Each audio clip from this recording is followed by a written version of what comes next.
Hi guys, Xavier here, and welcome to another episode of Experience a Very Intense Educational Reawakening. Now, today I'm going to try to really educate people as to what can go on in your lives and how you can deal with it if you have the resolve. It also tells you, boy, that women can be very weak towards women. Women can make us very weak, and how we, if we haven't got the strength to stand up, how it can make us, how it can break us. Now, this is a case of a famous basketballer in the United States called Steven Jackson. And Steven Jackson had an issue where he was marrying this girl and wanted a prenuptial agreement to be signed. For those of you who don't understand what a prenuptial arrangement is, it's an arrangement whereby before two people get into a marriage, they sign a legal document that says what each party should get from the relationship, how the assets that is within the couple should be shared up if they are to split up. And Stephen, in this upcoming clip, which I'll let you hear in a moment, Stephen will refer to it as a prenup. So when you hear of a prenup, that's what he's referring to. Now, without further ado, I will just lead you. I'll just take you onto the clip. But remember, it's a long clip. It's a long clip. It's about 20 minutes. But believe me, the amount of education that you can gain from listening to it and hear this man speak, it will make you a better person in life. So over to you guys. Yeah. So I'm with a chick at the time. I'm with a chick at the time, right? And me and her together. We've been together for like a year or two.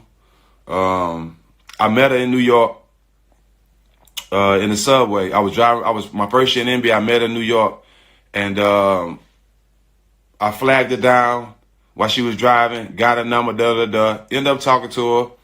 We ended up dating for a year or two. I go to San Antonio, right? She's with me in San Antonio.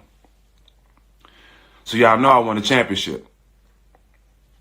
So when it was time for me to go negotiate my contract the following year, the team told me, well, it's a number, we want you here, Jack. It's a number of reasons why you were here. And this is my first time ever hearing something like this. So one of the reasons why San Antonio didn't want to sign me back was because of the girl I was dating at the time. Said she was a bad influence to some of the other wives. They didn't like how she dressed. And San Antonio wasn't that type of organization, but how can you tell somebody how to dress? You know what I'm saying? This was my woman, so I didn't really care about it at the time. I didn't really pay him no attention. Cool, I'll bounce. You know what I'm saying? Y'all should be worried about my basketball, not who I'm dating, right? So that's one reason why I didn't sign back after we won the championship in San Antonio, right? Was because of the woman I was with, right? Bam. So go to Atlanta. Me and her fight in Atlanta. We have a rocky relationship in Atlanta. You know what I'm saying? But we working shit out. You know, no relationship is perfect. Come to Atlanta. I signed with Indiana the next year, and I signed my big contract in Indiana, right? I signed my big contract in Indiana. Before I get my big contract, we still together. We living together and all that, right? So we moved to Indiana. I play a season in Indiana. I proposed to her. I can't remember where I proposed to her. None of that matters anyway, though. But I proposed to her, and during that time, you know, we plan to get married in Houston. Right? So, newsflash for all 530 y'all on here. In order for a prenup to get drawn up, the two people, the man and the husband and the wife, have to agree on what the prenup says in order for the prenup to come out valid and you both sign it. Let me say that again. In order for a prenup to get drawn up, both sides have to agree. The husband and the wife, the bride and the groom, they both have to agree on the prenup before it's written up, before it can even get written up. You have to agree on it, right? So, I take care of a lot of people. I'm never letting one woman control of all the hard work I've done in my life. None of these motherfuckers was in the gym with me, right? So if I always told myself, whoever I'm married to, they signing the prenup off top. It's not even a second guess. So me and her had to talk about it. So we get the prenup back at least 3-4 months before the wedding, right? By 4 months, maybe at least 3 to 4 months before the wedding. This is all true, y'all.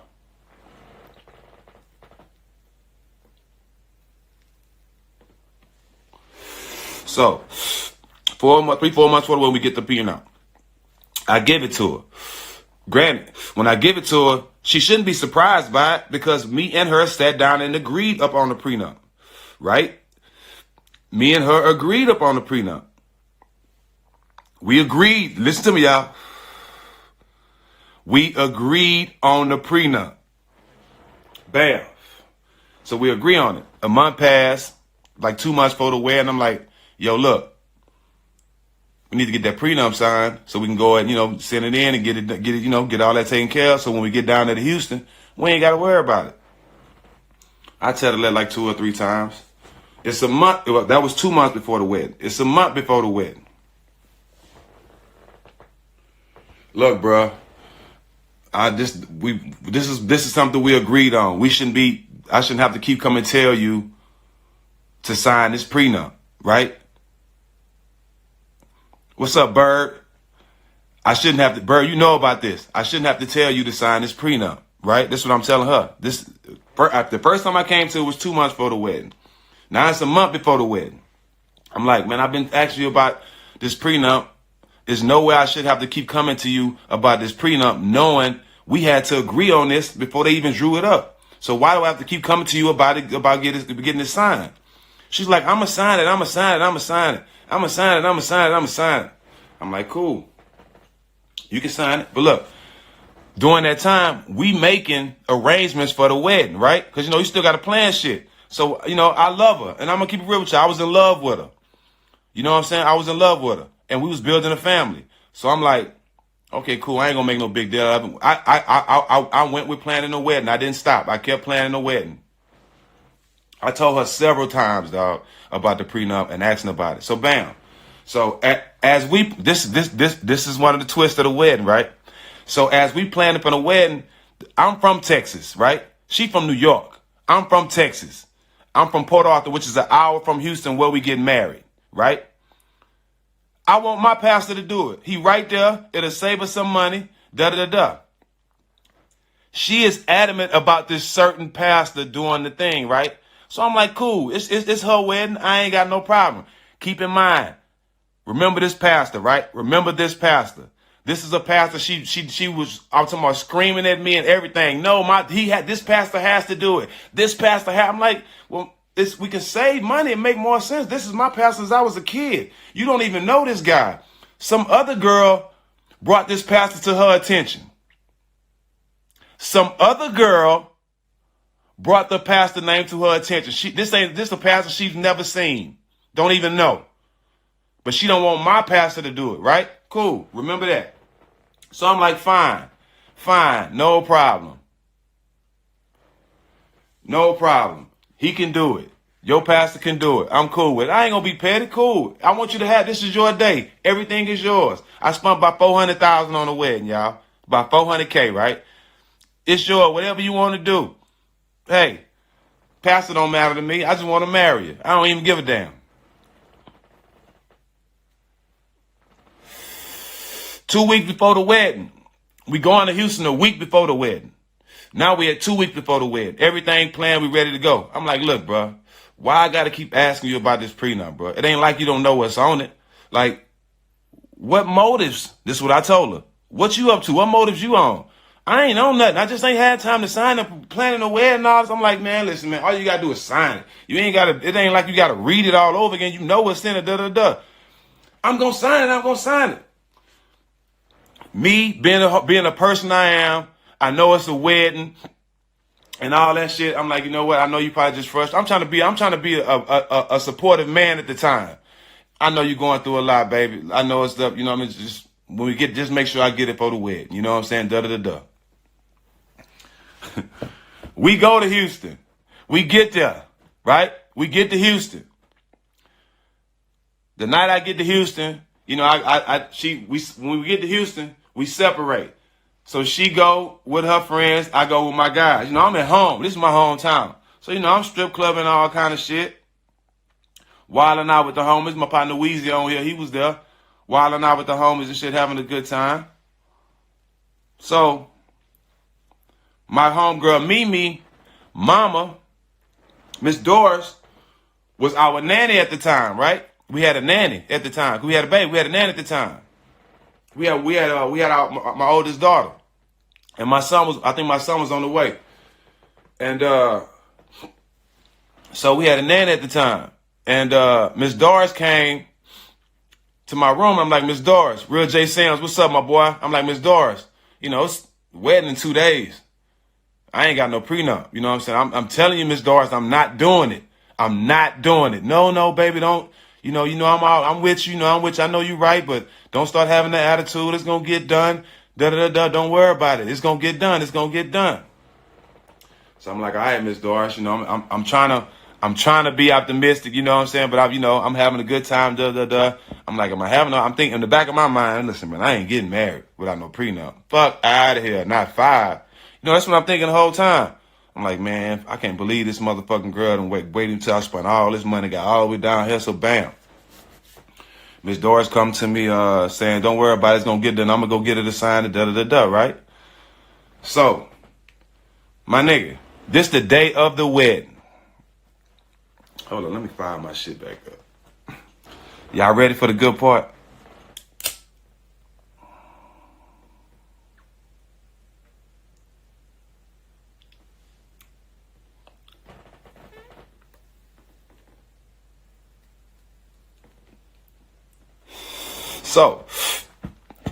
So the day of the wedding, y'all. I got Stephon Marbury, I got Mike Bibby, but I can't remember who was all in the wedding at the time, dog. I had everybody. I know Bun was there. I had a lot of my homeboys, and I'm talking about all my homeboys, dog. I can't remember who was all in the wedding at the time. But Mike Brown, celebrities, everybody, her friends, everybody, right? So we wake up that morning, I'm getting dressed. You know what I'm saying? We all getting dressed for the wedding. Everybody getting, you know what I'm saying? All my groomsmen, we in the little groomsmen room. We all get dressed. In the back of my mind, you know what I'm saying? I'm all thinking about is this damn prenup, right? That's all I'm thinking about. So my nanny comes in the room. She's like, how you doing, baby? Good morning. You know what I'm saying? I'm like, hey, good morning. You know what I'm saying? I'm like, what's up with the prenup? She like, I talked to her. She said she gonna sign it. I'm finna go get it right now. I just wanted to come check with you to see how you doing this morning. Make sure you all right. Make sure you wasn't stressing about it. I'm like, nah, I'm good. Nah, you say she gonna sign it. I'm cool with it. Getting dressed, me and my boys drinking, smoking, all that. Getting dressed, having a good time. Whatever we doing for the wedding. So after we get dressed, where we staying at the hotel, where we staying at. It's a big ballroom where we was having a wedding, right? So we had to walk. We had to go get on this private elevator. Me and all my groomsmen. We get on the private elevator and we go to a little back room. Where from the back room we just walk out into the wedding, right? So when we get to that room, that's when once we get in that room, you know what I'm saying? I'm like, okay, hold up. You know what I'm saying? This one not really turn up. You know what I'm saying? I'm like, man, hold up, man, hold up. You know what I'm saying? And then this one, Steph, this why Steph Marbury and Mike Bibby my brothers. All right, for life. Steph Marbury and Mike Bibby are my real brothers. Like my real brothers. You see what I'm saying? No bullshit. These are my real brothers. So we in the back, we walk to the back room, and the motherfucking the priest come in, the preacher come in with his assistant, I guess, and then my nanny come back in there with a spook look on her face, like she still like she pulled me to the side and she still ain't signed it. So when I said that, I'm like, well, shit, I ain't getting married then. She was like, ho, and so look, so the preacher, remember the preacher, y'all, remember the preacher. When I say, oh, I ain't getting married. Steph was like, she ain't signed a prenup. What the fuck? What we even here for? I'm like, yeah, dog, I ain't doing it. The preacher steps up. He's like, hold on. The preacher says, hold on, hold on, hold on, hold on. I look at him like, he said, this is what he say. He say, now hold on. Now I know you love this girl. Don't make a drastic decision. I think you should just let God handle it. I say, huh? I think you should just let God handle it. Me, as a pastor, I don't believe in prenups. Nah, I know why she was fighting for you. You don't believe in prenups. Now it all makes sense. I ain't getting married. Damn what you believe in. I put everything in God's hand. And God is telling me to put the pen in her hand and make her sign this goddamn prenup before I get married. That's what God's telling me. So God telling me and you two different things, partner. As that's going on, Steph Marbury grows crazy. Hell nah. No, we ain't doing it. Hell no, it ain't going on. Steph go crazy. Mike Bibby walks. Are you serious, Steve? Fuck out of here. Everybody, no. Bruh, this preacher has the nerves to sit there for about 5 to 10 minutes and try to convince me that God told that he don't believe in prenups, so I shouldn't believe in them. Listen, bro, we ain't in the same tax bracket, first of all. You know what I'm saying? Bam. So now y'all see why she wanted that preacher so bad that she didn't even know.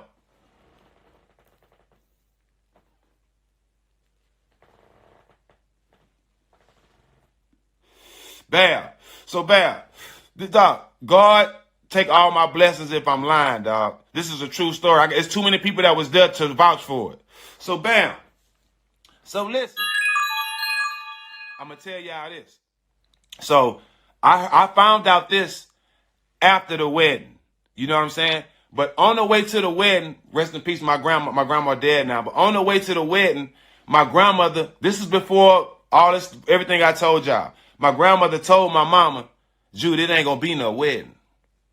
This is before all this. My grandmother told this to my mama on the way to Houston to the wedding, right?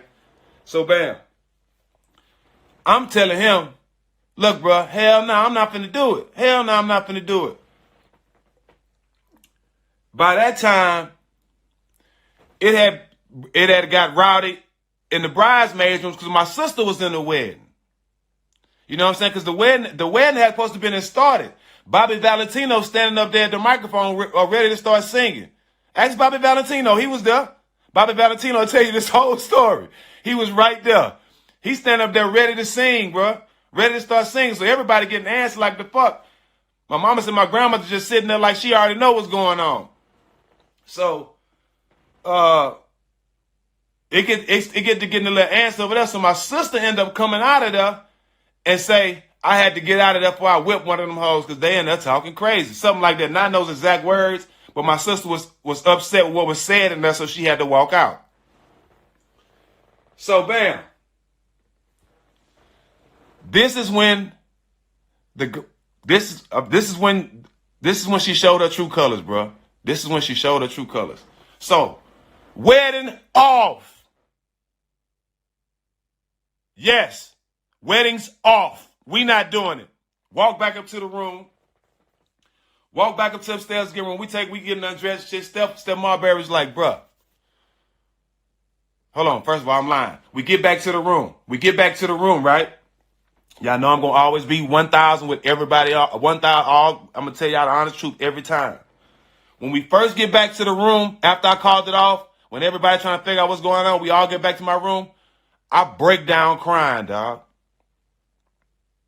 Honest to God truth, I can't lie, because I was hurt, because I was I wanted to marry her, bro. This is the honest to God truth. I break down crying, dog, for about a good 20, 30 minutes. I'm talking about I'm hard down crying, dog. I'm hard down crying because I'm hurt, dog. Like I'm really hurt. I didn't think a woman would take me to this point over a piece of paper and not marry me, especially after we got a child and we trying to build some shit. Like I was honestly hurt. You know what I'm saying? I was hurt. I was in a hard down crying, dog. And this is why I fell in love with Mike Baby Mama. And this is why I always treat her like my own mama.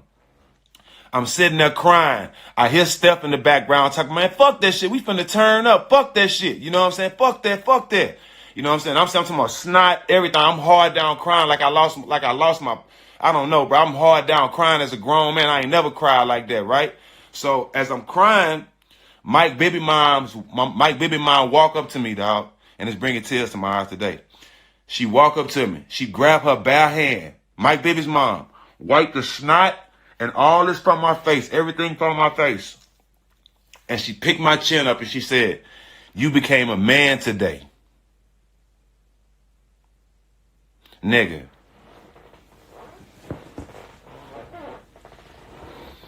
Nigga, I'm getting chills. She wiped snot from my nose and wiped my eyes, my nigga, and said, and picked my chin up and say, "You became a man today."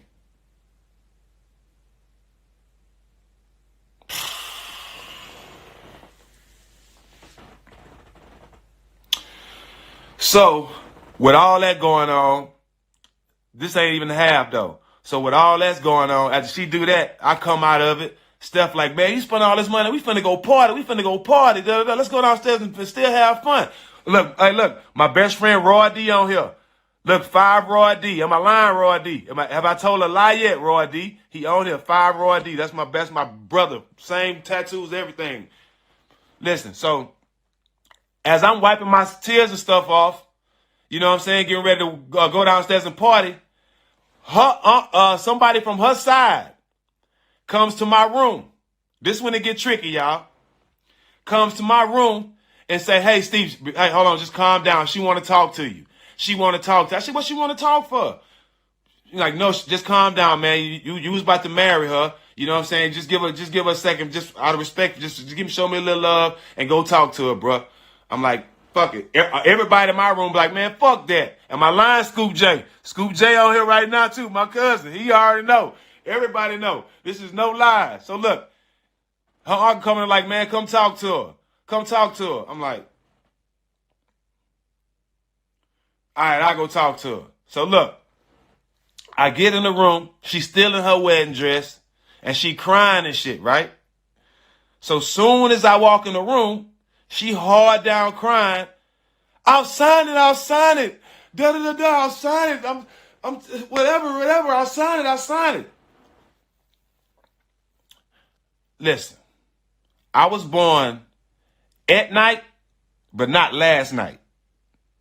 One thing I know, anytime somebody signs anything where they crying under any type of stress or any real emotional or something like that, that shit can get thrown out. I was already told that by my folks before I even signed this prenup, before I even got to Houston, so I was already on game. So the shit she tried to get me in that room and see her tears and think I was gonna buckle and she could sign it while she crying and all that, then come back and when they try to stand up, she gonna be like, "I was emotional at the time, and it's been thrown out. It's happened to men before. 5 was not falling for that. Nah, sweetheart, you chose the decision you wanted to make, and you didn't want to sign it. It's fucking over with. Fuck around, it's over with." I stood on that. Man, we go downstairs, distress. That's what it's called. Claim under distress. Thanks, Nikki. My sister Nikki. Claim under distress. Anytime, they can throw that shit straight out. So look, bro. That happens. Remember I told you Steph was turned up. I'm talking about, dog, this nigga Steph on Marbury is crazy, dog. Soon as we get to downstairs, he already in the DJ booth. Dog, this shit is hilarious. He in the DJ booth. As people walk in, guess what's the first song they played?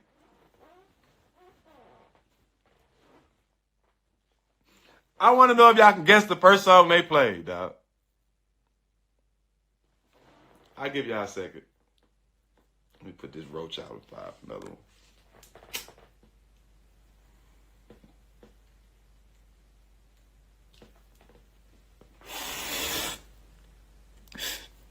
Soon as we walk in, Roy D, the first song this nigga played, "She gives me money when I'm in need. Yeah, she's a trifling friend indeed. Oh yeah, she's a gold digger.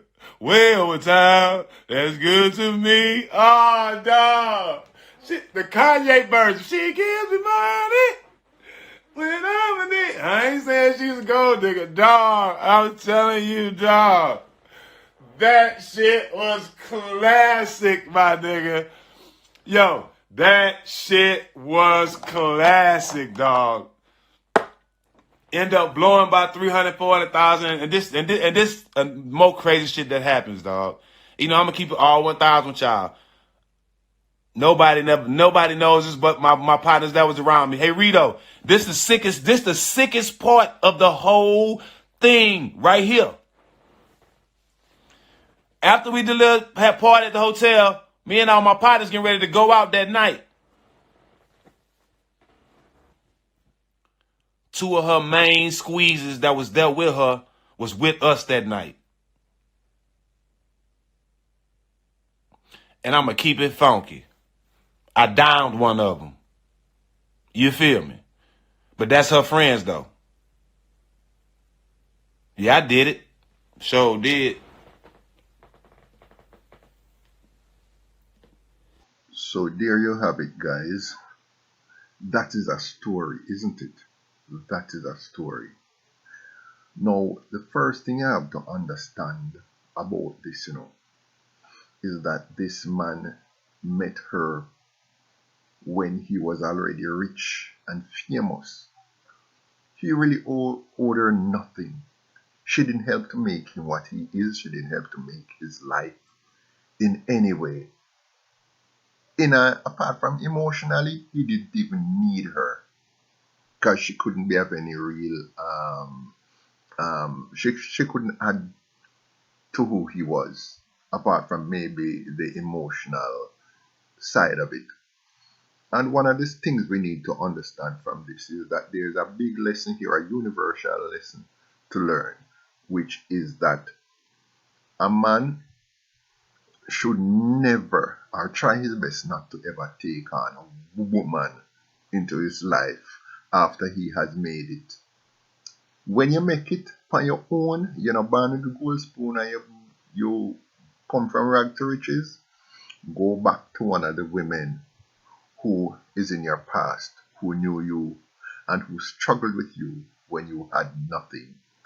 Even if she don't love you, stick with her same way. Reason being, if she could have been with you and gone through struggles with you when you had nothing, even if she don't love you now and she benefit, at least she was there with you when you had nothing.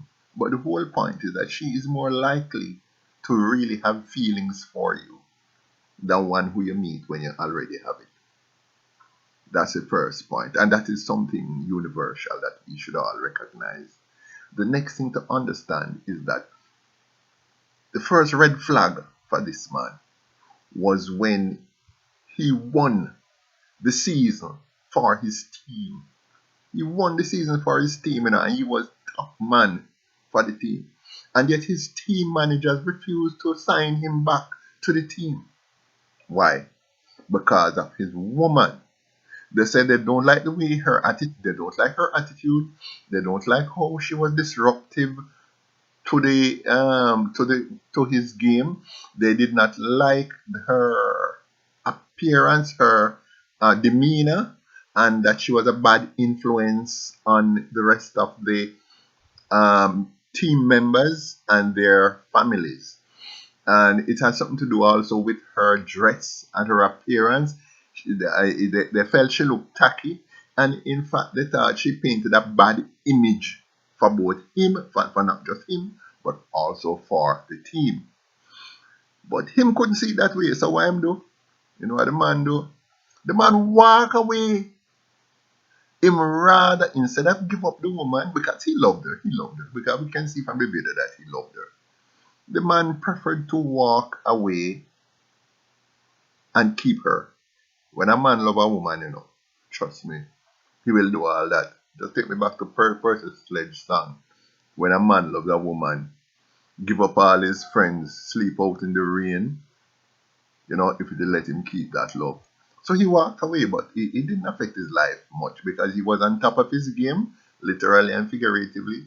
So he went on to another team and he succeeded just as well.